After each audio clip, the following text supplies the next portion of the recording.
Travel into the European Union is being severely restricted to contain the spread of the coronavirus. European Union leaders have agreed on a 30-day ban on travellers entering the bloc. The decision will affect most non-citizens and non-residents of the European Union, with some exceptions. It will be up to each member state to implement the new regulations. German Chancellor Angela Merkel said the EU would do what's necessary to protect the public's health and the economy. All across Europe, movement is grinding to a halt. In Berlin, Chancellor Merkel announced that even travel into the EU will now cease. Travel into Europe from countries that are not part of the European Union and are not Great Britain is prohibited with very few exceptions. This ban has to be implemented by the member states and will apply for 30 days. Travel within the Union has also become increasingly difficult. Germany, in the centre of Europe, has been hemmed in by border closures. And even within countries, quarantines are keeping people at home. On Wednesday, Belgium will be the latest country to implement a complete lockdown. Civilians are obliged to stay at home in order to avoid as much contact as possible outside their close family, except to go to work, except for essential journeys, to go to the doctor, to the grocery store, to the post office, to the bank, to the pharmacy, to get petrol, or to help people in need. In Ireland, streets were empty as St. Patrick's Day celebrations were called off, and the Prime Minister delivered a sombre address to the nation. Tonight, on our national holiday, I want to send a message around the world. We are in this together. To the people of China, Spain and Italy, who've suffered untold heartbreak and loss, we are with you. To everyone who's lost a loved one to this virus, we are with you. To all those living in the shadow of what is to come, we are with you. Pubs and schools are closed and large gatherings forbidden. In Ireland and the rest of Europe, social distancing is the price to pay to slow the spread of the coronavirus. And for more on Europe's response to this crisis, let's bring in our political correspondent, Hans Brandt. Hans, tell us who precisely will be affected by the 30-day travel ban? Well, the European Union prefers not to call it a ban, but a temporary restriction. But in effect, it applies to all citizens of non-EU countries and of a number of countries that are very, very closely associated with the EU. That is Switzerland, Norway, Iceland and Liechtenstein. So citizens from these countries are allowed into the EU. Citizens from other countries from outside the EU are not allowed in unless they have permanent residence here in the European Union or in one of those other countries. And there is also some level of access for members of families of people who live in the EU, who are citizens of the EU, and certain exceptions such as for medical personnel. Now, so it's not a travel ban, but travel restrictions, you say, and Germany seems to be leading the case of those 30 days travel restrictions. Is that so? And if so, why? Yes, I think you can say that. The point is that the European Union cannot, in fact, impose such a ban. It can propose it to its member states, and the member states themselves have to implement it. So Germany implemented this last night, as soon as it had been decided, simply by a declaration, by closing its borders, as it were. There are other countries within the European Union, such as the Czech Republic, for instance, who already have in place travel bans that are similar. The Czech Republic, in fact, will not allow anybody who is not a citizen of the Czech Republic into that country at the moment, including other EU citizens. So the implementation is still to be implemented by various countries, but it's going to be very quickly, I imagine. All right. Not only people are travelling, goods also move across a border. And Angela Merkel had something to say about that. Let's listen in. We pledge to coordinate the repatriation of European Union citizens stranded, in quotation marks, in other parts of the world. We also discussed the supply of medical products and equipment. At the request of many member states, the Commission has decided to undertake collective tenders to obtain certain medical goods. A very welcome move for all. Well, Angela Merkel just mentioned issuing tenders for certain medical goods. Now, is Europe actually working together to ensure that the most vulnerable member states like Italy do have enough supplies? I think we have to say that kind of cooperation has been really lacking in recent weeks. Initially, France imposed a ban on exporting certain goods from France. Germany also imposed a ban on exporting things like surgical masks from Germany. Both of those restrictions are now slightly being lifted, and exports under control of the European Union are to be allowed into other European Union countries. So one is trying to restart the internal exchange within the European Union. As I said earlier, there are several countries that have closed their borders within the European Union. Germany as well has instituted controls at certain borders, and this is restricting the exchange of goods, not only of goods such as medical supplies, but of goods of everyday life. There are backups at all border posts within the European Union, some of them for 20 or 40 hours. So trying to get that internal trade going again is part of the reason why the external borders are being closed at the moment. So, I mean, Germany is right at the centre, at the heart of the European Union. How worried is Germany that goods, both medical and other goods, could dry up in this period?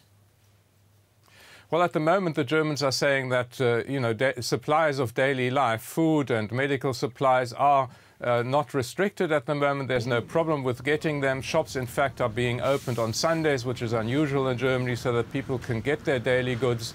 But the fact of the matter is that there are large backups on certain borders, and that this is likely to affect the supply of goods, the flow of goods. At the same time, medical supplies obviously are particularly important, and exceptions are being made for that. The European Union is trying to get that particular flow of goods to become a lot more easy in the next few days. All right, Hans Brandt there, DW's political correspondent. Hans, thank you so much for this. China has reported just one new case of the coronavirus that was transmitted domestically. Now, this is the second consecutive day where there was only one new infection in Wuhan, the original epicenter of the global outbreak, where the virus first emerged late last year. China has imposed stringent restrictions on travel and movement in a bid to prevent the virus from spreading. More new infections are now being imported from overseas, with 12 such new cases reported in the latest data. The total number of confirmed coronavirus infections in mainland China is almost 81,000. And for more, let's bring in Simina Mistreanu, a journalist in Beijing. Good to have you with us. So this is the second day in a row that China reports just one new domestically transmitted case of coronavirus. Do authorities there think that they have turned the corner in fighting the virus? Hi. Yes, China is pretty confident at this point that it has passed the peak of the coronavirus outbreak. In fact, the government said just that last Thursday, and it said the National Health Commission said that the number of new infections is continuing to decline. And at this point, like you mentioned earlier, we had one locally transmitted infection reported in China today and one yesterday. And we are having more imported cases. And also last week, President Xi Jinping visited Wuhan for the first time since the start of the crisis, which is like a very clear sign that China considers itself on the road to victory in battling the virus. And China seems to even now have the means to help others. China says it's ready to help Spain fight the virus, Spain, of course, being the second most affected country here in Europe. Tell us what China is offering. China has so far offered to send Spain protective equipment. It's offered to open new commercial channel to send such equipment quickly to Spain. It's also offered to send medical supplies, and it said it's encouraging medical experts in China and professionals having exchanges with professionals, with medics in Spain. And it's also considering sending doctors from China to Spain, which would be like a new development. OK, well, at the same time, relations between China and the US seem to, or could possibly be cooling again. The Chinese government certainly reacted strongly to US President Donald Trump, calling coronavirus a, quote, Chinese virus. Tell us more about that. Yeah, China has been vocal about not wanting the coronavirus labeled as a Chinese virus or a Wuhan virus, which has also been a term used by US politicians.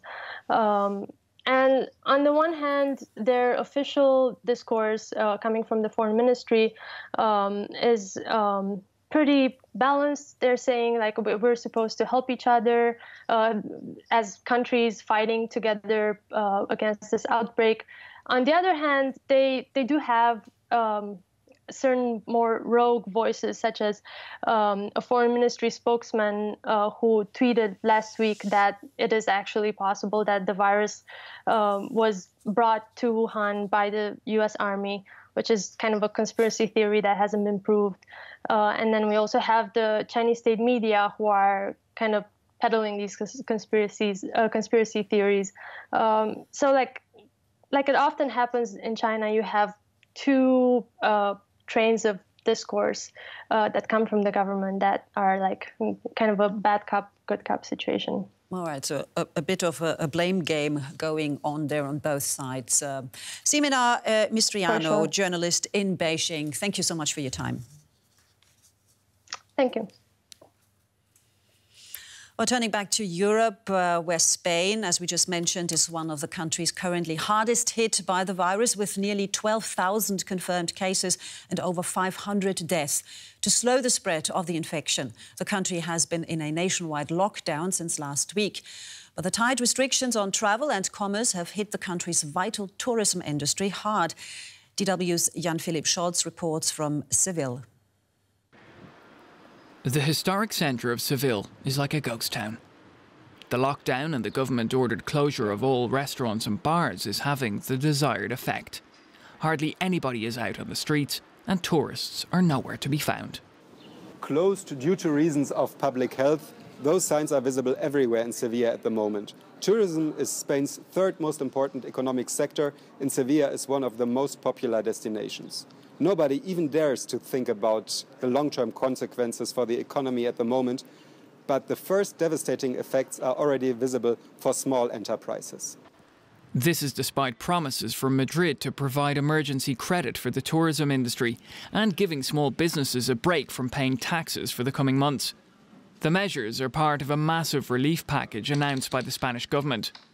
But the measures are inadequate, says Manuela Stuhl. For more than 10 years, she's run a small agency renting holiday apartments. In the last few days, all her clients have cancelled. Manuela, can you tell me about the consequences for your business? Well, we are in shock right now. We are facing €0 income. Everything got cancelled. We're a team of 8 people. And we're just getting out of the low season, so normally what would be now the high season is completely damaged, 0 income. And what would help you right now? Actually, only money, quick and unbureaucratically, to help that our companies can survive. And once this crisis is over, we can quickly get into raise the employment, and I think it would be less damage for everybody, a quick help from the government now, than facing the whole population being unemployed. Manuela is not just thinking about her own situation.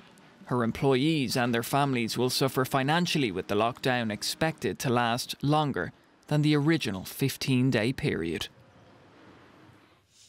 And as the virus continues to spread across Europe, there are growing fears of an outbreak at Greece's overcrowded migrant camps. Last week, authorities confirmed the first case of coronavirus on the island of Lesbos, prompting fears it could spread to the island's notorious Moria camp. Refugees there are already living in squalid conditions with little medical care. Now they're more at risk than ever before. The Moria camp was originally planned for 3,000 people, but now it's housing some 20,000 asylum seekers. They live in homemade tents outside the official camp in what's been nicknamed the jungle. More than 1,000 people share a single water outlet, which frequently malfunctions. When we arrive here, we see here's not water. Now we must go without water again to home. It's our daily life. Sadar, an Afghan doctor, lives with his wife and 4 children in a small tent. They fled the war in their country and now rely on aid. This means waiting in long, crowded lines for hours to get food. Avoiding close contact is almost impossible in Moria. Aid organisations say the camp is an ideal breeding ground for the coronavirus. We are extremely concerned about these very cramped conditions. There's no soap. It's impossible for people to take even the most basic hygiene precautions. And that's what's worrying, because it means they cannot do anything to stop the spread of the virus if it were to arrive in the camp. The aid organisation Doctors Without Borders runs a hospital here on the outskirts of the camp. There are hardly any coronavirus testing kits and there's a shortage of doctors. Many patients already have respiratory illnesses and weakened immunity, which makes it much easier to contract the virus. We have a lot of people who are very vulnerable anyway. We have a lot of very sick children, also suffering from chronic diseases, epilepsy, diabetes, very severe mental health issues. And obviously we have adults too who've been traumatized. So it's difficult to predict, but in principle all these people are extremely vulnerable to yet another health threat. The Greek government says it's prepared for this scenario, that there is a corona crisis plan. But the camp's aid organisation says they've yet to see it. That's why they're taking matters into their own hands. At Team Humanity, a small NGO, refugees sew surgical masks. They can make up to 300 a day. The volunteers are amazing. These women are sitting there from 7 o'clock in the morning until 9, 10 in the evening and just want to do it. We tell them take a break. They don't want to take a break. They just want to work. They want to help. They know how dangerous this is. Everybody knows how dangerous this is. Because of this threat, there's really only one solution, which is that the European Union must now do everything possible to evacuate these people as quickly as possible. Lesbos Moria camp is not a place where you can handle a potential corona threat, and the action needs to come now. But as European countries continue to seal off their borders, many refugees are afraid they'll be forgotten in the coronavirus crisis.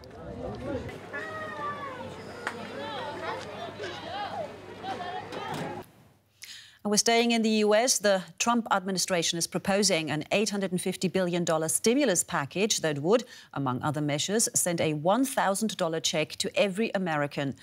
The package would also include $50 billion for the American airline industry, a cut in payroll taxes and further loans on guarantees for small businesses.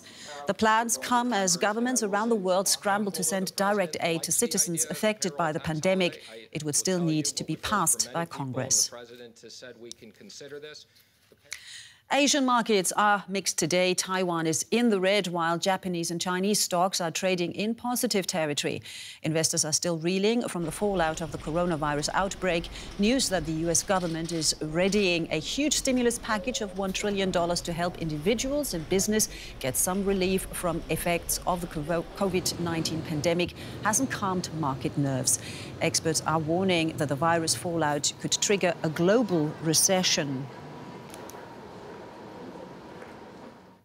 Over to our financial correspondent in Taipei, Tsung-Han So. The economic fallout from the coronavirus can be felt best in China right now, and that's going to linger for a while, won't it? Yeah, we can look at China's unemployment rate. The unemployment rate has jumped to 6.2% for January and February. It's the highest on record. It combines January and February to smooth out the impact of Chinese New Year holidays. But this official number does not tell the full story because it does not include most of the 291 migrant workers in China. So the actual number is much higher. And for Chinese top officials, stable employment has always been a top priority to ensure social stability. So China has rolled out tax cuts and emergency funds to help hard-hit small business, which employs the majority of China's workforce. All right, so China has really brought out the bazooka, but the economic fallout can be felt nevertheless. Tsung-Han So in Taipei, thank you so much. This is DW News, and these are our top stories. EU leaders have voted to seal off the bloc from nearly all international travel for at least 30 days in a bid to slow the spread of coronavirus. German Chancellor Angela Merkel announced the restrictions after a series of video conferences with other European leaders. The Trump administration is proposing an $850 billion stimulus package to soften the economic damage from the coronavirus. Among other things, the bill would send a $1,000 check to every American and provide further assistance for small business.